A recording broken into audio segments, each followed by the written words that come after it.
Alright, once you have your files from Stop Motion Animator or Stop Motion Studio, you'll want to convert them into a file that Adobe Spark can read. So you're going to go to Find Your File. In this case, I'm going to take my file from Stop Motion Animator. So I'm going to pull that up. And the Stop Motion Animator files are called WebM. So you'll see here WebM is the file type. We're going to convert it to an MP4. And all we have to do is just click the red button that says Convert. And it's going to take a little bit of time to load and process. So you might have to sit around for just a second while it does that. And then once it's finished processing, it will download.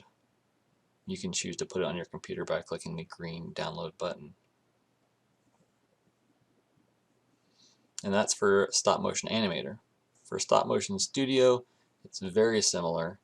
Instead of doing WebM, it's already an MP4, so you would think that it would work just fine with Adobe Spark. However, Adobe Spark doesn't like the type of MP4 that Stop Motion Studio makes.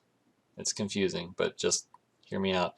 You want to take your MP4 file from Stop Motion Studio, you want to convert it to MP4, which sounds silly, but it makes it work. This makes it a type of MP4 that Adobe Spark wants to work with. So if you don't do this step, Adobe Spark will say it doesn't recognize the file type or that it's invalid. You want to take the MP4 from Stop Motion Studio and convert it to MP4.